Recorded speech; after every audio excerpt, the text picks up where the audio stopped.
What is up, YouTube? That's here, bringing you guys another VGC 2015 replay. Today we're leading off with Mega King, Milotic, Aegislash, and Latios, leading off against Sylveon, Metagross, Hydreigon, and Landorus. So normally, like I said, we've been using Mega Metagross for the past week or so, but we're going to switch it up a bit using Kangaskhan, and what better Pokemon to pair Kangaskhan with as a lead than Milotic, a Pokemon whose ability Competitive actually covers up for Kangaskhan's weakness to other abilities like Intimidate. So without further ado, we're going to start things up, get right into it, and sadly we're not really going to see any Intimidators as the lead for this game. The Landorus is going to be a secondary for my opponent, but we do have a pretty good lead against Sylveon and Metagross for my opponent.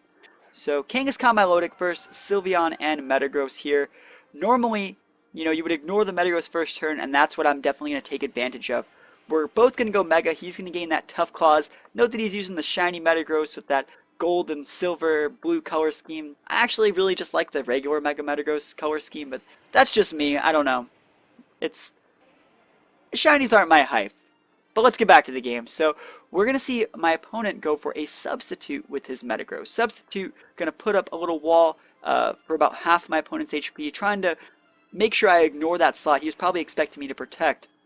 And we are really going to expect it to protect. We're going to go for the big double-edged hard nuke on the Sylveon slot. Also note that my Milotic still hasn't attacked yet, and I actually did double up into the Sylveon slot, but since Sylveon's no longer there, it's going to get redirected to Metagross, which is even better for me because we are going to get a chance to break this guy's sub. So, free turn overall. The only thing bad that happened was that I took recoil from my double edge. So, really good turn for me. We're just going to see Kangaskhan protect this turn. I'm expecting either a double attack on my Kang or like a Draco onto my Kang. As we see the Zen Headbutt come in onto my Milotic slot. It's not going to do a whole lot, and I'm going to try to pray back with a Scald Burn on the Metagross. That'd be the best thing in the world. We're not going to get it this time. But since we saw Draco come into my Kang slot last turn, we're going to switch out and go into Aegislash this turn. Hopefully the Hydreigon is locked into a move like Draco. Hopefully it's choiced or something. We're going to be able to tell at the end of this turn if it's choice or life orbed. So he goes in for the big Draco, targeting my Milotic this time, not being able to actually pick up the KO, leaving me at 23 HP. It's going to activate my Citrus Berry, putting me at about 73 HP. That sounds about right. As he goes for a Zen Headbutt, missing on my Milotic, it's going to let me get a second Scald off on this Metagross. So the second Scald I've hit with. It's the second time I haven't burned. So we're going to see Hydreigon switch. Note that since it didn't take Life Orb damage, it's most likely choiced. That's just what we have to notice. Also, it went faster than the Metagross, so we know it's choiced. There we go. It's choiced. As we finally see the Landorus come in, activating my Milotic's competitive ability, it's going to sharply raise my special attack. As we see Metagross goes for a bit of a protect this turn. So he's trying to play a little bit of a defensive game. And what this really sets up for next turn is since the Metagross protected on the switch to Landorus, note that I'm also getting Recover off. This means that next turn if he wants to go for an Earthquake, he's going to have to switch out his Metagross, which is pretty good for me. We're going to see Shadow Ball come in though on the protecting Metagross.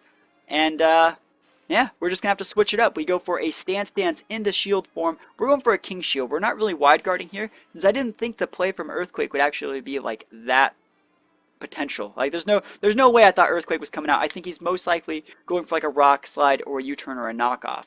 So we see the Rock Slide's going to come out here, and Womp Womp, not going to be able to do all that much damage. We're going to see an Ice Beam come out from the +2 competitive boosted Milotic, going to be able to take out that Landorus in one hit. Pretty good stuff. And I don't know who the Metagross actually Zen Headbutted into, but it doesn't really matter. He probably hit my Milotic with it. Not the end of the world. So he goes for the Dark Pulse here. Dark Pulse is going to be super effective on Aegislash, but you guys have seen this a million times. We're going to activate our weakness policy, get a ×2 special attack, and we have potential KO moves on both of these Pokemon. Metagross is going to go for another Zen Headbutt. This one should pick up the KO. There we go. Milotic is finally going to fall, but it definitely did its work. I mean, it walled out the Hydreigon, it KO'd the Landorus, and it's going to let my Aegislash pretty much be able to pick up a KO up onto the Metagross with a Shadow Ball. So pretty good stuff. Note that I still have like a bunch of other Pokemon in the back. I think I still have my Kangaskhan. Yeah, I still have Kangaskhan. That's the big one. That's the big one.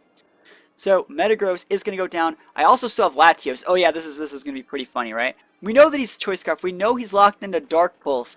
We know Dark Pulse is super effective on Latios, and it doesn't even KO, but he does get the flinch. But in doing so, he leaves himself wide open to a +2 Flash Cannon, still going to be able to pick up the KO. Pretty standard game, I would say. I mean, I don't think anything spectacular went off this game. First turn, I got a Gimp onto the Sylveon slot and broke the Metagross sub, and from there, I couldn't really lose no matter what I did. So I felt that I played pretty well. I used every bit of like aggro Milotic can generate. Once I get a competitive proc, using like Recover and Protect are some of the best things you can do with Milotic, and I think I definitely played that correctly. So thank you guys for watching this game. I hope you enjoyed it, and I will see you guys next time. Peace out.